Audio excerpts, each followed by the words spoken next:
భవన నిర్మాణ కార్మికులు అనేక దశాబ్దాలు పోరాడి సంక్షేమ బోర్డుని ఏర్పాటు చేసుకున్నారు ఆంధ్రప్రదేశ్లో 2009లో.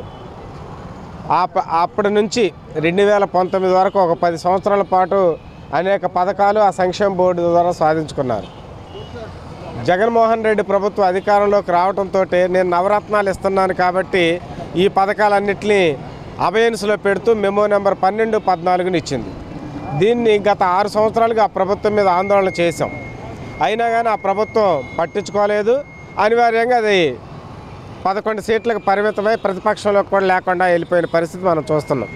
కానీ అధికారంలోకి వచ్చే ముందు చంద్రబాబు నాయుడు, లోకేష్, పవన్ కళ్యాణ్ గారు వీళ్ళు ముగ్గురు ఏ మీటింగ్ చెప్పిన ఆంధ్రప్రదేశ్లో జరిగిన మీటింగ్లన్నింటిలోనూ భవన నిర్మాణ కార్మికులు ఊసెత్తకోకుండా వాళ్ళ మీటింగ్ ప్రారంభించలేదు, ముగించలేదు.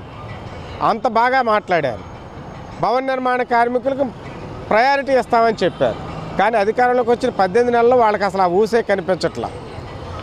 కార్మిక శాఖ మంత్రిని దాదాపుగా మా నాయకత్వం మేము ఇప్పటికి 10 సార్లు పైగా కలిసాం. ఆయన చెప్తారు, అన్న అసలు భవన నిర్మాణ కార్మికుల వల్లే గత ప్రభుత్వం మీద వ్యతిరేకత వచ్చింది ఇసుక సమస్య నుంచి, కాబట్టి అది మాకు ప్లస్ అయ్యింది, మేము అధికారంలోకి రావడానికి ఉపయోగపడింది, కాబట్టి మేము మర్చిపోమన్నా అని చెప్తాడు. మాటలు మాత్రం బాగా చెప్తున్నాడు, కానీ చేతలు మాత్రం నయా పైసా చేయటంలా. అదేంటని మొన్న 15వ తేదీన రాష్ట్రం మొత్తం కమిషనర్ ఆఫీస్ దగ్గర ధర్నా చేస్తే చెప్తున్నారు, మేము చైర్మన్ నియమించాం కాబట్టి వెల్ఫేర్ బోర్డు ఉన్నట్టే అని చెప్తున్నారు. చైర్మన్ నియమించింది దేనికోసం? వాళ్ళ రాజకీయ పదవుల కోసం, నామినేటెడ్ పోస్టులు ఇప్పించుకోవటం కోసం, భవన నిర్మాణ కార్మికులు డబ్బులు దొబ్బేయటం కోసం, దీనికోసం తప్ప ఇంకోటి కాదనేది మేము ఆరోపణ ఈ ప్రభుత్వం మీద చేస్తున్నాం. అందుకని ప్రభుత్వానికి మేము చెప్పేది, మీరు ఎన్నికల్లో హామీ ఇచ్చిన హామీని వెంటనే అమలు చేయడానికి ముందుకు రండి.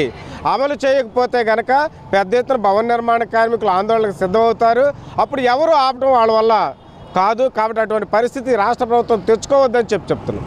అధికారులను అడుగుతుంటే వాళ్ళు కూడా చెప్తున్నారు, డబ్బులు మొత్తం వెల్ఫేర్ బోర్డు డబ్బులు ఉన్నాయండి, అవన్నీ సీఎంఓ ఆఫీస్ వాళ్ళు మాకు పంపించండి అంటే పంపించడం తప్ప మేము ఏం చేయగలమండి, మీరు పైనే మాట్లాడండి అని చెప్తున్నారు.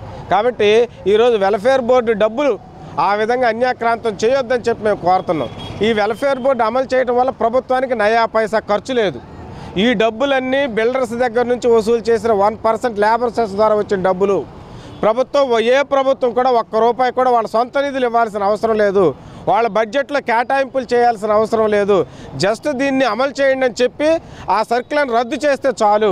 ఆ పని ప్రభుత్వం చేయడానికి మేనమేషాలు లెక్క పెడుతుంది.